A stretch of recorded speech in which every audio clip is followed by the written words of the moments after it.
right, we are here with Rhonda Kennedy. Rhonda, thanks for coming in. Thanks for Appreciate your having me. time. So, first of all, for people who don't know you, tell us about yourself. In a nutshell, I'm a mother of Hmm. six, Hmm. including three triplets that are 13 now. Okay.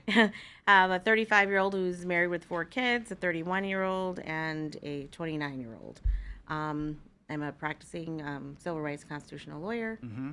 and I love my country, and I want the country to remain free, and so that my kids and grandkids can grow up in the country that I grew up in. And tell me more about the company, the manufacturing company that you worked for. What did you do there? Power Engineering and Manufacturing. It was Okay. actually a family company, and I, Okay. I did all the contracts, particularly the government contracts, because there's a lot of regulations with government contracts. You got to Hmm. comply with the FARs, the DLADs, and that. And so they're very strict on complying with those things, and you have to know the difference between the flow down clauses in the Hmm. government contracts, ones that are mandatory flow downs and ones that are you can kind of negotiate with. And I was actually in labor delivering the triplets when I was negotiating a contract Oh, for engineering and manufacturing. mom's always working, Mom's right? always working, yes. Yeah. So why are you running? Well, I'm running for my kids' future, my grandkids' future, and everyone else's future. Hmm. The kids. I mean, I I'm 53, and I grew up in a very different country than we are at today. And I think that the Constitution is being chipped away at, or our fundamental rights are not taken seriously anymore. I heard people in my own community that say that the Constitution is racist, Hmm. which is shocking. And so we need to make sure that that message is stopped, and people understand, particularly in the Black community, that the Constitution actually protects you. Hmm. Like Brown versus Board of Education, Loving v. Virginia, those are cases that were in place because they violated constitutional rights. Is there anything specific where you said this has got to stop, or this was the straw that broke the camel's back? I'm going to run. Yes, when COVID happened, Hmm. and individual freedoms were um, paused and taken away due to the pandemic, and they Hmm. used the pandemic as an excuse, I believe, to chip away at the Second Amendment. That was the first case I filed during COVID, was McDougal versus Ventura County, which opened the gun stores, and won twice in the Ninth Court of Appeals. So whenever Hmm. there's another pandemic, guns are absolutely essential, and they can't just arbitrarily close gun stores. What are you seeing right now, or as we're speaking in time? What issues, constitutional issues regarding guns or anything else that you're really going to try to tackle? Free speech. Okay. Free speech is being, chipped away at, and it's individuals are being used to silence other individuals, and I believe they're doing that with the sanction of the government, Hmm. because of course there's no violation of a constitutional right unless you have a government actor. Hmm. So I believe that a lot of times when different groups want to silence them, the government can't just outright stop their free speech, but you Hmm. can use other groups to target those people to silence them. And I think a lot of people are afraid of speaking up about different issues because they're afraid of being attacked on social media, Hmm. or their business being attacked, and they're going to lose money. And I think that before long, First Amendment's not going to even exist.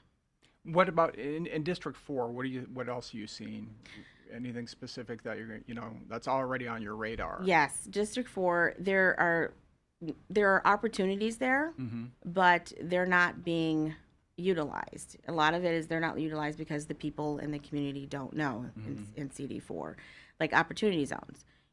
Tim Scott and under President Trump, they created opportunity zones, and that's the heart of CD4. But the historical West Side, a lot of people don't know about the opportunity zones, and people don't know about government contracts and how to set up so they're qualified to bid on government contracts. Hmm. And there's no education going on about the opportunities that's available. I've had people in the historical West Side say that the West Side looks like Beirut. The Hmm. Horsford's not doing anything for the historical West Side, and it's absolutely true. And education is bad in Nevada, Hmm. but it's even worse on the historical West Side. So what do you plan to do about that? I plan on holding teachers accountable. Hmm. Um, in the House of Representatives, they have the power of the purse strings.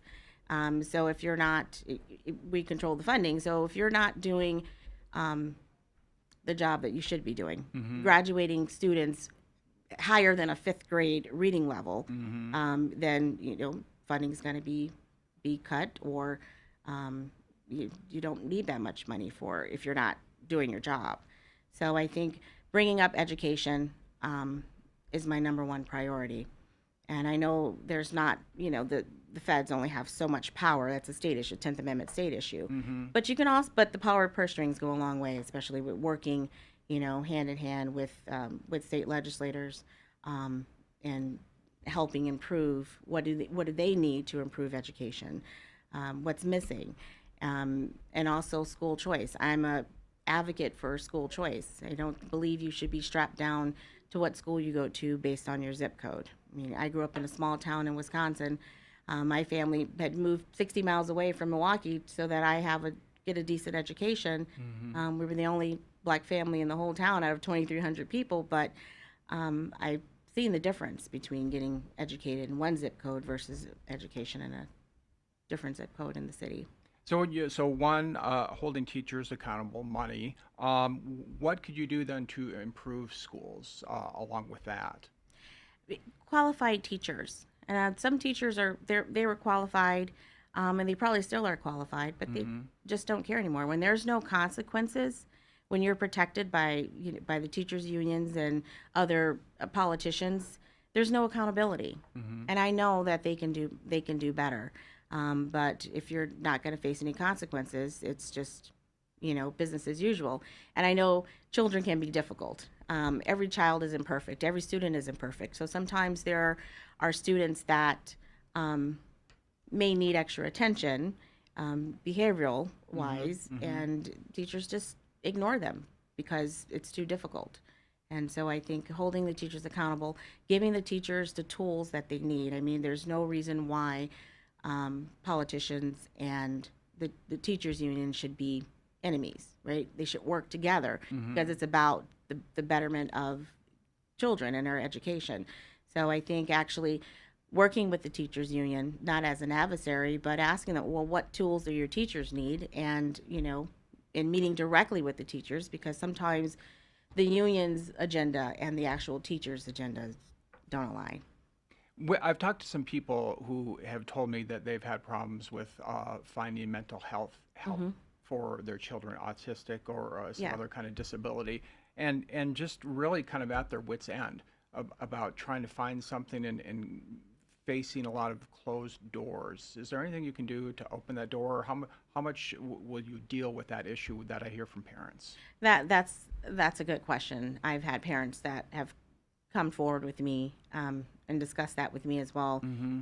And there's different needs. Like some parents, their children are so far gone that they may they're adults now, but they're Mm-hmm. 18, 19 years old, and they're adults, but they're kind of in that my child's an adult, but they Mm-hmm. still need special needs. Right. And so I helped that family. Like told them about a conservatorship. You Mm-hmm. need to get a get a conservatorship so that way you have more power to be able to work with the schools that they're in, because they're in special schools for for adults, but Mm-hmm. they don't have the mental capacity Right. to be an adult. And I think that there should be, there's individual plans now if it, having, if you have special needs. But I think it could be expanded because every child is different. And also, again, on educating special ed teachers and some Mm-hmm. of the regular teachers that may have a child that doesn't need to be in special ed, but they do have an individual plan that they should, you know, concentrate on that child's individual needs. And then also reducing the number of students in school. Someone that is on an IEP doesn't may not get that much attention Mm-hmm. that they should be getting because the classrooms are so overcrowded. Let me go back to the Hmm. accountability. You talked Yes. a little bit about, withholding dollars. Who would you withhold dollars from? Would it be the school, the district, or who? If you found that somebody was Hmm. not cutting it to what you think the standard you think they should be up to, where do the dollars come from, if The you will? dollars come from the administration.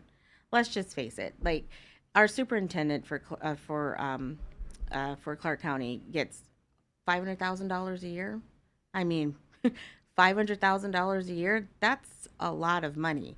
And then in some schools, students share books.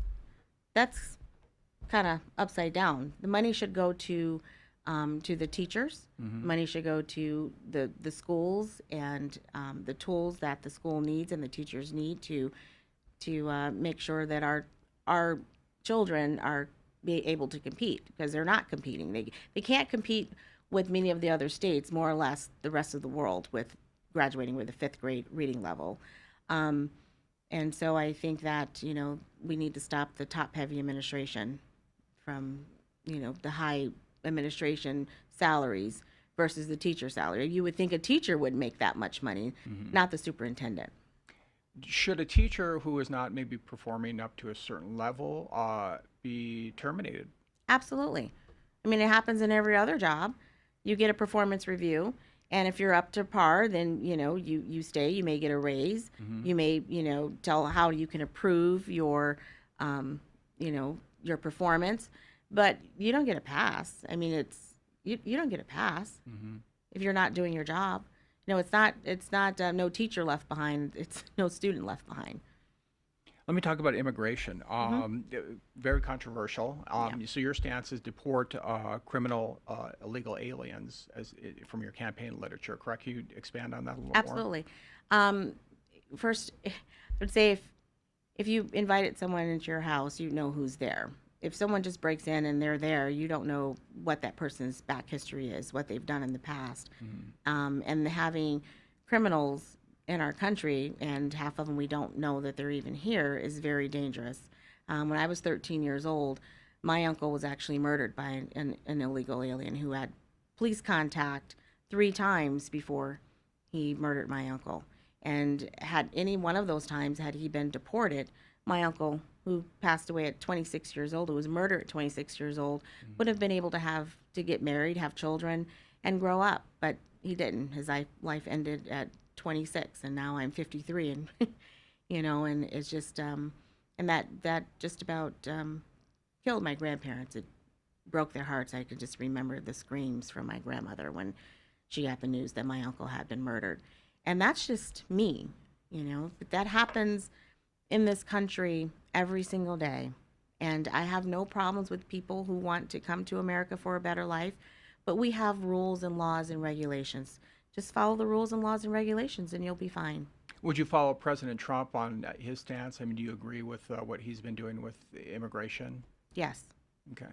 I do. And if you're elected, what would you specifically do, in 30 days with this issue, With this issue, with immigration? yes. Well, I would support President Trump's his initiatives when he needs Congress to pass new bills that he supports, and I would give him the backup. Right, he's the executive branch. He's the enforcement arm of the government. So I would support him in enforcing our immigration laws, and that's all he's doing is enforcing our laws that's already on the books.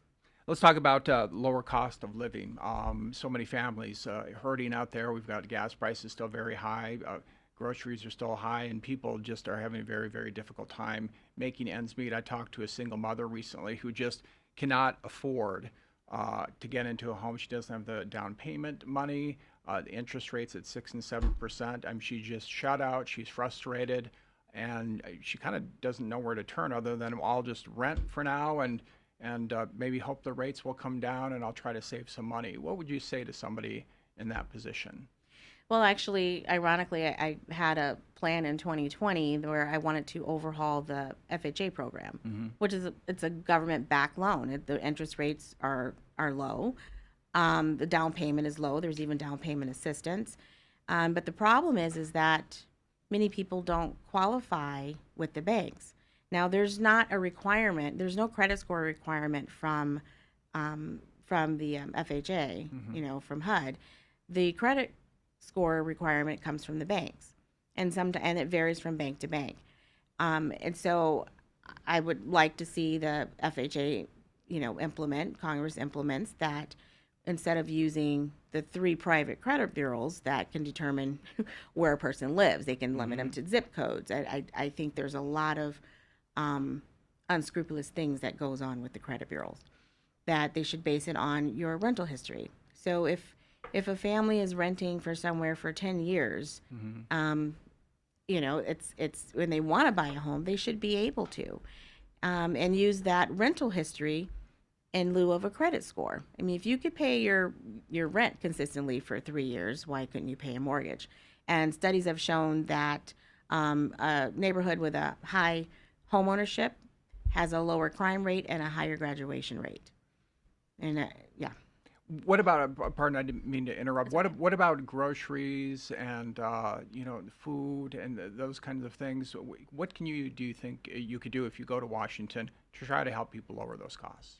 Well, the first thing we should do is actually examine, does it really cost that much? I wouldn't put it past, manufacturers and different corporations that run these industries to, artificially inflate the numbers because they can. You can blame it on the gas prices. You can blame it on labor. You can, we don't have that much labor now because everyone's scared and nobody wants to work. Well, because they've been deported. They blame it on that. They blame it on the gas prices, and then they blame it on Iran and the gas prices. So first, I like to, examine those costs and see if they're truly those costs or if they've been inflated and just price gouging, which a lot of things happens during a crisis. We have, businesses and corporations that price gouge. Let me ask about water. I'm usually trying to talk to all the candidates about that. Of course, like me, just lower levels. People are concerned about getting any lower. What's your take on that, and what do you think should be done to help that situation? Well, I know we're not on the ocean, but I truly believe in desalination. California is right next door. We have a lot of water. There's a lot of underground water as well. I think that we should start, exploring other options. We can't just rely on the same plan for decades after decades. We have to evolve. We have to grow. So desalination, I've heard that before. I've even heard of a pipeline. Do you think any of those would fly? I mean, they haven't in the last few decades. Could that happen actually? It could happen. Yeah. It doesn't fly because no one's done it or implemented or went those significant steps to do that. I think it absolutely would work. Works in Israel. I want to ask you lastly about the war or conflict in Iran, depending on what people are calling it these days. What is your take on that, and what should we do to end the fighting? Well, it's definitely a conflict. It's not a war. Congress hasn't declared war. It's more like the Vietnam conflict. Vietnam wasn't a war either, but I think the conflict was absolutely necessary. When you have a country that raises their children to hate America and say death to America, that's a very, very terrifying situation, especially when you have children. I mean, it may not happen in my lifetime, but if you don't take the threat out, the future of your children, your grandchildren absolutely is uncertain. And I think the way that we get out of it is that we continue to put pressure on them. We don't stop until they cry uncle. Otherwise, they'll just be back to fight us another day. President Trump has paused things for now. Yes. If he doesn't get the agreement that he wants, there could be more fighting. Would you support that? I would support that. Okay. All right. Rhonda Kennedy, thanks for being here. Appreciate your time and good luck on the election. Thank you.